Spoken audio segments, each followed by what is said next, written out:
I know that I haven't made a video in a while, but can we just for a second imagine a Toyota Prius, you know, your regular everyday Toyota Prius, and imagine it with two wheels right now, and instead of a steering wheel, handlebars, and instead of Toyota, imagine that it's a Kawasaki, because that's kind of what happened. Kawasaki, if you guys didn't know, actually released a hybrid motorcycle called the Ninja 7, and I guess I've also heard it called the H7, as in hybrid 7, but I don't know where the name really came from, because it's not really a 700 as you would think if you hear Ninja 7, right?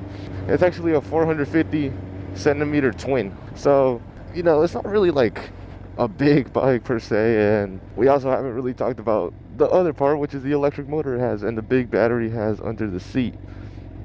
Speaking about Prius, there goes one right there.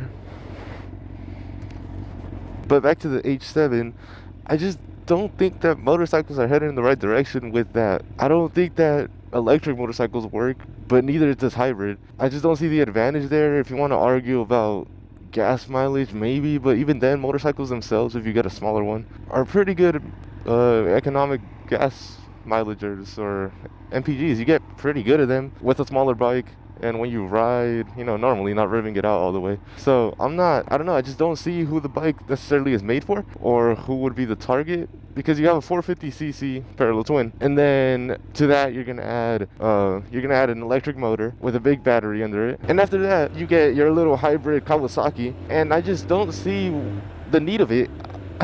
I feel if you want a pretty good economic, large amounts of MPGs motorcycle, you'd get something like maybe a Monkey, if that's like if you have a short commute, or if you have something a little bit longer, you get something like a Ninja 400 if you want something a little more sporty. And I just think that you can still get a pretty good amount of gas mileage with that. You don't need an electric system to get pretty good MPGs. So as long as you ride reasonably, you'll be fine. For example, even with this R1, a 1000cc sport bike, I get pretty good gas mileage. It's not like I'm revving it all the way out every single shift and every single gearing, and it still does pretty well for a carved engine. You know, I just can't imagine that a new smaller bore fuel injected engine that just came out is going to do bad at fuel economy. And as I said earlier, I think that we're just straying away more from like a real motorcycle. I don't want to say real as bike is a bike, you know, but like that feeling of an actual motorcycle, you know. And I get that if it's your commute and that's just what you need, then it's okay, right? But most people are gonna buy a bike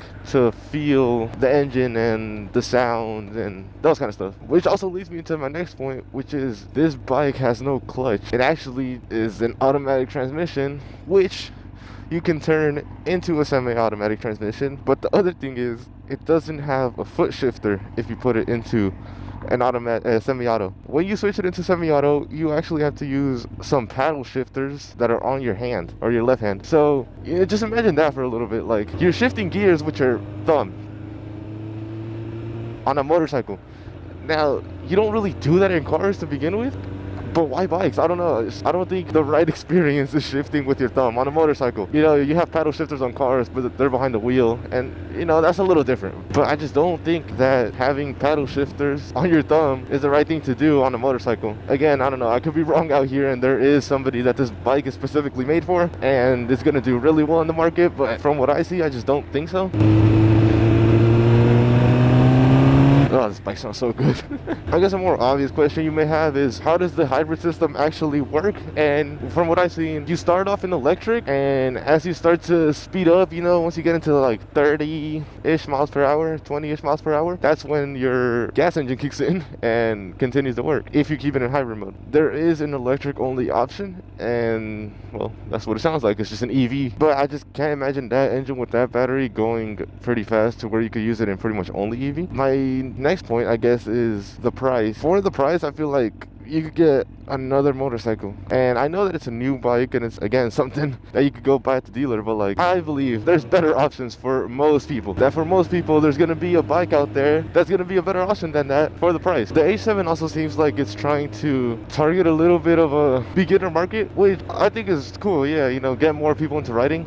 But starting out, you wouldn't want something like this as your first bike. Not because of the brand, whatever, that is new, that doesn't matter. But I just think that if you're really just starting out and you want to know what it's like to ride a bike, you're not gonna find out with this one, and you're not gonna have that experience with this one. You're again not shifting because you have no clutch, and you're also not shifting with your foot, even if you do put it into semi-auto, because you're gonna be shifting with your hand. Now, if you know that's what you want and you really want to, then it's fine, you know, then I guess you found the person that it was made for. But for a beginner, I don't see it being a good option, especially since it's going to be a little bit on the higher end of prices, since it's, you know, new technology, plus it's a new bike. Yeah, now I don't think that Kawasaki per se did this wrong. I just don't think that there's a good way or a correct way about it. I just don't see how a hybrid motorcycle could work. The bike itself is heavier because you have a battery in it. You have the second motor, which is the electric one, and you're also carrying gasoline and your parallel twin or whatever Kawasaki did. Now, you're carrying all of that on a motorcycle, which we all know weight really matters, and it could also very much disturb the balance point and your center of mass. Maybe later on, if we start to get smaller batteries and smaller electric motors,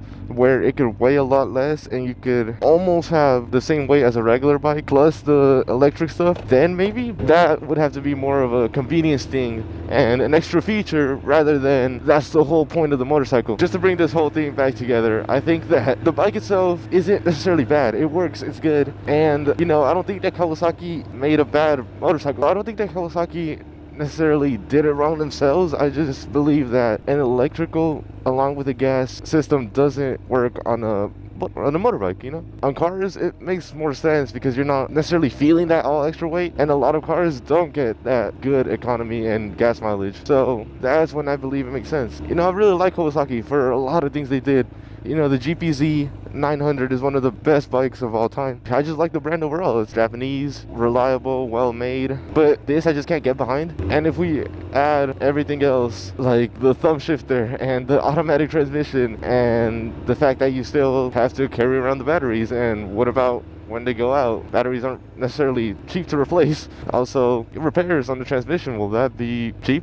You know, because someone that's looking for this bike, I think, is trying to find something that's affordable and something that is, you know, not gonna run their wallet too high as a commute, as something to use every day. And we made it to the beach, so I think I'm gonna leave this video off here, leave you with some things to think about and to formulate your own opinion, you know. And if you have anything that I might have missed or any points that go against mine, please let me know. I would love to be more open to stuff like this and to see how good they really are, you know, if they actually are. But I hope that you enjoyed the video, and I hope that you have a great rest of your day. Thanks for watching again.